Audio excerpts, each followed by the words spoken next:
What I like to do is, first I like to, and I know I'm only going to do this, it might shock a lot of people, especially when you have what you call church and state. And in these kind of things, you're not supposed to mention the Creator, but I'm going to do it because that's part of my grounding. And I think I was kind of warmed to it. And you know my 15 minutes is going with this long opening. I was kind of warmed to it when I was listening to Parliament. I normally try to follow up on what happens in Parliament. And with this debate about whether they're going to devolve things to Scotland or they're going for devolve max or fairness to the British MPs, Gordon Brown stood up and he made, the former Prime Minister, and he made a statement. And that's what's going to preempt what I'm going to make. And his statement was, it was pretty phenomenal to hear that in Parliament. And Gordon Brown said, with this question, you can't have a situation of two parliaments within Westminster, a British one just voting on British issues and a Scottish one voting on Scottish issues. But the clinger was, he made this statement, which was, and he made a reference, he says, but a house divided against itself cannot stand. And I was like, wow, in Parliament, to make that kind of a quote in Parliament after church and state. So I think that he gave me the entry point for what I'm going to do. So what I like to do, because I woke up this morning, and not too many people woke up this morning or woke up in the best of health. First of all, I would like to personally give all honor and praise to the God of the Genesis creation and to all those who have carved and given me the opportunity to live today.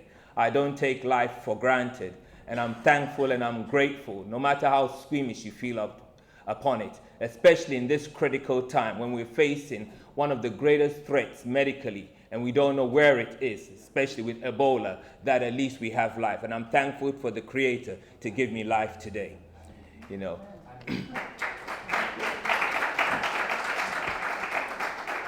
I'd also like to thank His Excellency, distinguished and esteemed guests, international participants over here, and again, the Director General, Mr. Mark Domfrey, and his team from the ICD. It's quite, I remember the last time we had something like this was over at Bishopsgate, where we had it. And I'm not even going to go into that because by the time I finish, I wouldn't have done my presentation and I might be hung, drawn, and quartered at, the Tower of London. But nonetheless, I was just last week in Berlin over with, again, my great family in the ICD. I'm just trying to give you a bird's eye view. And when I got into Berlin, after speaking with Mark, we were walking into the master's program. And just as we were walking in, Mark told me that my beloved brother and friend, Mark Riemann, he says, and now I'm walking into a master's program, just flown into Berlin with Dr. Botry at the back. And Mark tells me as we were walking through the door that Riemann has asked that I do a short presentation before a master's class. And I mean, this was like off the cuff. I'm like, wow, they got so much confidence in me, who I don't have confidence in myself. But that's what it was. Dr. Botry saved me by whisking me off to the Ghana embassy, but that's how that all started. So, putting that aside, and I know what I'm doing because it puts me under pressure for my presentation. I love that. Putting that aside, we go to dinner, and we've just had this brilliant Indian dinner. I mean, it was just so fantastic where we went. And we're so full, and when you're full, you're sleepy. In fact, I started sleeping. And Riemann comes over with some of the ICD crew. You were there too. In fact, I was nodding off and on. I think Dr. Botry again woke me up with a lovely conversation, which I took the devil's advocate stand. And then Riemann says, oh, you're going to be in London next week, aren't you? And we said, yes, I live in London. He says, it's about the Commonwealth. We've got a conference about the Commonwealth. Now, this is Tuesday. His Excellency, this is Tuesday. Most presenters had about 3 months head start. And even if I was a communicator in the likes of Usain Bolt, that's a great head start and a bad handicap. But anyway, nonetheless, he says, we'd like you to present at the conference. Now, the flip to it was, I'm pretty much petrified. What do you do within 7-9 days? So I send this title to Mark, hopefully. That's why I don't have no slide presentation. I'm not good at it anyway, PowerPoint. My daughter has to do it for me because, they're much more savvy.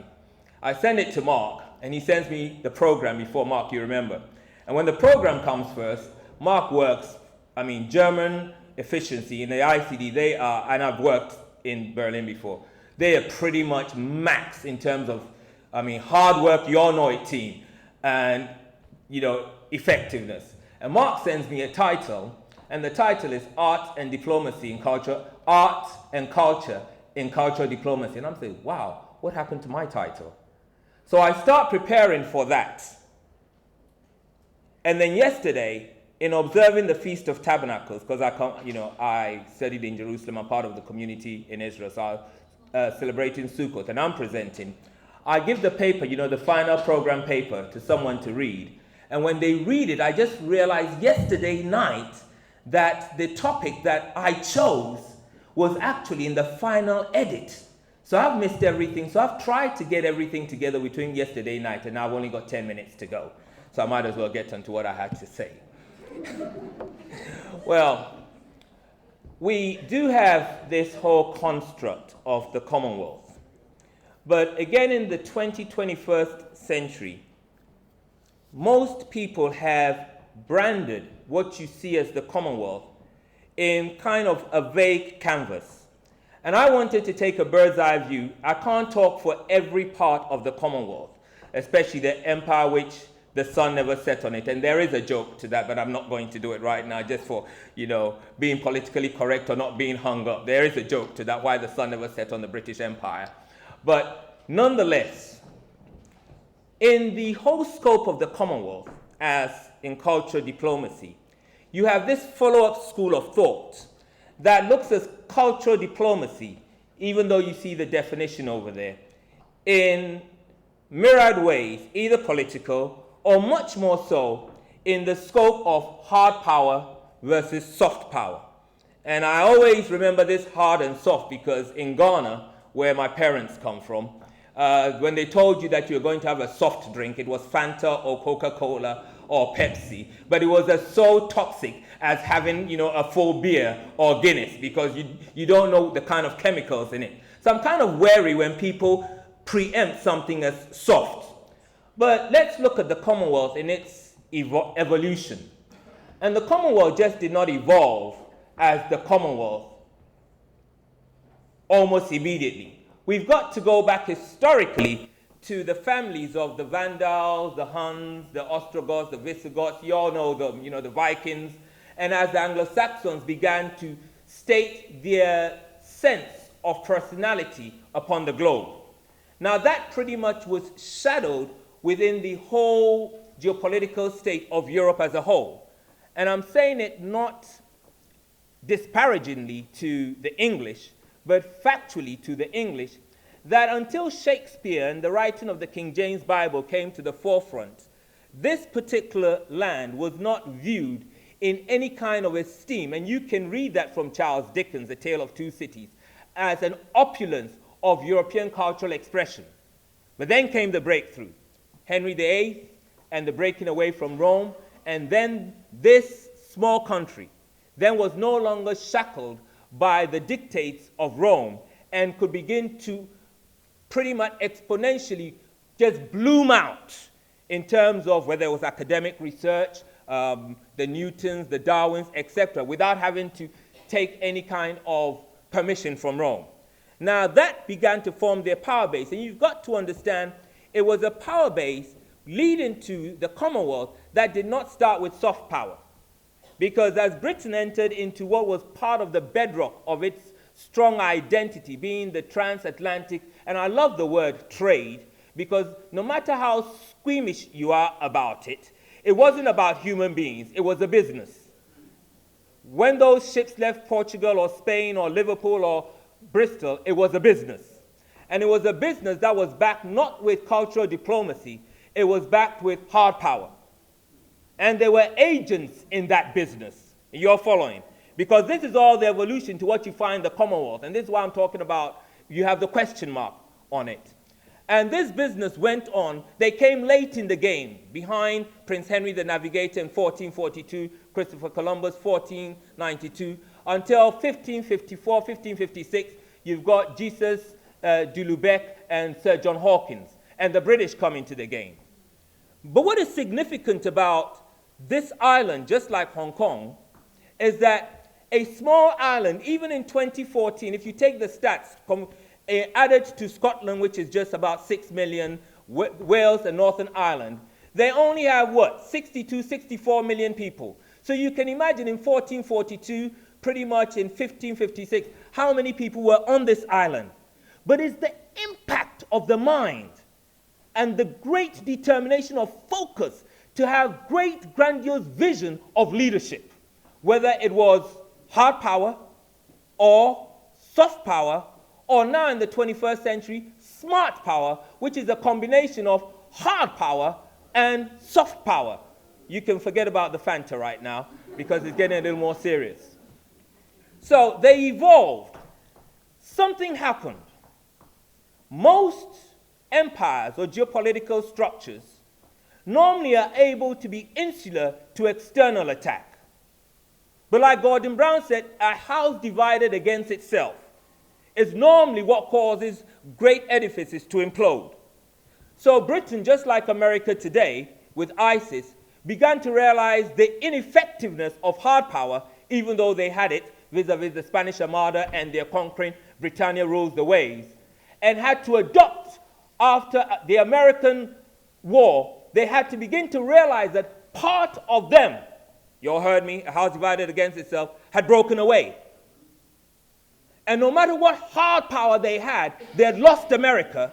And with that, they had lost the kind of gleanings they could have from the transatlantic slave trade. Are you all following so far?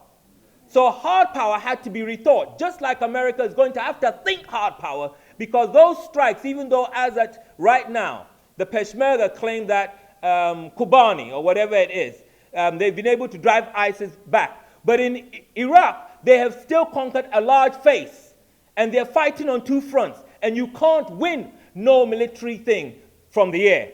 Boots have got to go on the ground, but Obama's not getting ready to do that. But nonetheless, let's move on to the Commonwealth. So the Commonwealth had to evolve. Now the beauty about it was empire, and they said the sun never sets down on the British Empire. But some people in the empire realized that nonetheless, even though they had the hard power in their minds, the sun was setting. So in the Imperial Conference of 1911, they had to quickly rethink. They'd already lost America, and they were losing some more areas. The young guys from Eton could no longer go, just like in Hong Kong and Chris Patton, and govern these states. There was a sense of self-determination that had come after the Second World War, that people now had begun to rethink outside the box. I remember in Ghana, you had the United Gold Coast Convention with Dr. J.B. Danko and others, who were Euro-literate. You see, this whole thing about cultural diplomacy, which the Commonwealth did, it was able, and as we do say in the political speak, we do say that with hard power, you coerce your other side. But with soft power, cultural diplomacy, you attract. But one of the great skills or the dynamics of this was it wasn't coercion, but they were able to neutralize the intellectual cultural prowess of those colonies that they dominated, that the colonies began to feel that they had nothing or offered nothing to human development at all. This was a great impact. In fact, I won't call it cultural diplomacy, but because I'm in London, I might as well do it, otherwise won't get home. But I might propose, with 3 minutes to go, that it was much more cultural imperialism marked within soft power as cultural diplomacy. And in 1911, in the Imperial Conference, they began to moot the idea of how would they still have their impact upon those colonies who are now seeking another determination. You couldn't send the soldiers in. They had one against the Ashantis in 1874, the Sagrenti War, and 1901 in the Yasantua War, when they brought military in. But at some point, when people are within their own geographical area with their cultural strength, just like in Afghanistan, it's very difficult to beat them with military power. You're going to have to engage them with another kind of mindset. And remember what I said, it's 64 million today. You can imagine in those days how many they were, but it was a matter of a mind. And they adopted another approach for their interest. The key is for their interest. So as they began to negotiate and see how they would position themselves, and they're still doing it, this Scottish scare has still not gone away. 1.4 million against 1.5 million, the difference, about 56 to 44, hasn't gone away with this question of independence. And they're having to rethink because it is serious. But nonetheless, they began to eke in, through attraction, a sense of cultural diplomacy that had its great points about it, and I'm going to be very, very fair to the Commonwealth, but also had its rough and bristly ends. It had its great points about it because it was the first pretty much 19th, 20th, 21st century of a power base that was able to govern over a wide swathe of people, but govern without a military base always behind.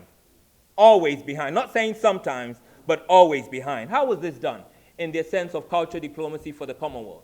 First, and I recall, and many of you would do, they set in with two great strands. And I won't use the question fifth column because I know most people will beat me, conspiracy theorists. I might as well say David Icke and then get thrown out. But they set their cultural diplomacy in two ways. And I can say it from my standpoint because most of my people were part or were on the other side of the transatlantic slave trade and the making of a slave, or what you call cultural diplomacy, a cultural transformation, was that they began to destroy the institutions that made these people have a sense of pride, and through cultural diplomacy, they established their own institutions. For instance, today when you say education, you almost assume that Western education, Harvard, Yale, Oxford, or Cambridge, is the only form of education on this planet. You forget that there's Islamic education. You forget that the Chinese don't lean, even though they hobnob with the West. They have their own sense of education. You forget that the Indians, with 1.2 billion, have a sense of education which comes from their cultural hold in Ayurvedic medicines, etc., which has caused them to become a base to contend with in the global sense of all things. But what about those within the African diaspora and the Commonwealth? Totally erased.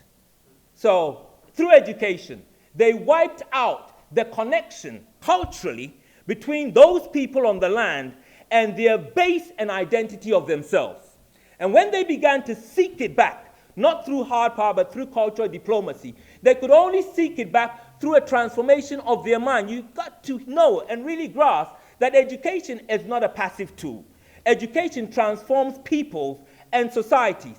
Because whatever education you have, it sets the pattern of how you think and view the perspective of reality and how you're going to engage with it. So I, rather than saying education, I would say if you are Western education or if you're English education, it doesn't mean you are ultra intelligent on the global sense. I would much more propose and bring a definition in cultural diplomacy. You are just Euro-literate or Anglo-literate. But then you could be Sino-illiterate when it does come to dealing with the Chinese. Education as fashioned as a straitjacketed thing is not an end-all or be-all. So the Commonwealth began to fashion this. The second aspect, in eroding what a people had through cultural diplomacy, they eroded, and I'm not going to use the word religion. There is a total difference between religion and spirituality. Spirituality is more holistic. It governs and weaves a thread with whatever you do from the morning you wake up to the evening you go to bed. It sets the values and your perspectives of how you govern yourselves, you structure your life, your family, your education, your agriculture. Religion today, in some instances, especially in the West, is something you do on a Saturday, a Sunday, or maybe a Friday. And after you get out of the mosque, the synagogue, or the church, pretty much is what the preacher said and you've forgotten half of it. But most people from a primordial native part had a cultural affinity to spirituality. Well, what is spirituality? It's the principal unseen force that drives a body to execute its will. Can't see it, can't bottle it, but it doesn't mean it doesn't exist. Just like if you put your hand in front of your mouth, you blow, you can't see it, but it doesn't mean it doesn't exist. So the Commonwealth came, and with this phase of cultural diplomacy, eroding what the people had, making them feel they had not contributed anything to humanity, and then establishing their values. As you see today, we have fourth, fifth generations especially in Africa, which has got over 3,000 ethnicities. Many of them cannot relate to their own culture, much more their cultural science, their cultural philosophy, and even much more critically, their own franca lingua in their cultural environments. And it's worse when they come into these countries. You've got fourth, fifth generation who can't speak their own language. And if you're cut away from your language, you're cut away from the wealth, the Commonwealth that comes from your ancestors that you should carry as a legacy forward. So, pretty much, the Commonwealth in establishing, what did it do? The good things about it in cultural diplomacy. It gave us an example globally, since it came from empire and it was retooled. You know, I've got 2 minutes to go, His Excellency. I definitely want to hear you. It gave us a tool in that in trying to engage and bring a people together, whether it's in the Commonwealth or others, you have a tool which opens access to other nations whereby where or if we had cultural differences, we would not have been able to engage. Nigeria has 160 million people. Nigeria had 5 empires, but through Lord Lugard and indirect rule, the Nigerian populace, and again they say it's like a car which has tires but no engine. That conflagration of Nigerians culturally is so explosive.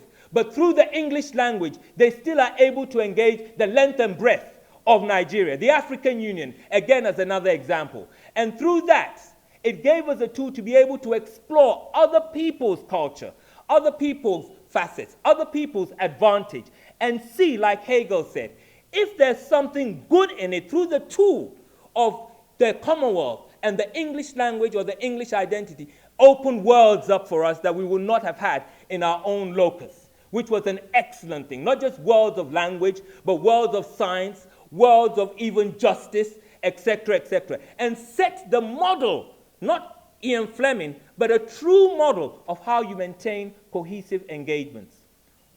But moving forward, as we've seen with the Scottish devolution question, no matter how you hold a people back, no matter how you coerce them or you attract them, at some point, all people are going to seek the essence of their own existence that resonates with who they are and what they must contribute to this planet. And in that, because the Commonwealth pretty much subdued a lot of those cultural, ethnic, great reservoirs of values and thoughts, and it wasn't symbiotic or mutually shared, like Hegel said, the thesis and the antithesis. You can form a synthesis extracting the two. We now seen in the 21st century that many of the problems that we're facing, many of these communities may have had the keys within their cultural structures that we have not tapped into because we've all been blinded, or some of us, with the whole opulence that the Commonwealth was the end-all and be-all. And Commonwealth now needs more of a resource outside the Anglo-Saxon construct to be able to engage moving forward. It has done what it is to be able to provide at least a basis of us to engage. But there's much more that we must begin to turn into. So I would propose that, in closing, that as a model of cultural diplomacy, with the great succinct retooling from empire and hard power to cultural efficiency and bringing in their values, nearly a big clock everywhere, Achimota School, whatever, at least they did very well in doing that and opened worlds that normally in our own little environments we would not have been able to engage. But moving forward and being really a fair academic, moving forward, it won't be enough, Commonwealth, in its construct, whether in Westminster or this thing, to carry us forward. We need a world where all people are able to tap into a source of soft power, a source of engagement, but with mutual respect, listening to one another, and being able to pull the best out of everybody to form the solutions, and possibly not a dystopia, but a utopia moving forward. And the basis and the template would not be the Commonwealth, but would be what it has set to give us an advantage for solutions through cultural diplomacy. Thank you very much.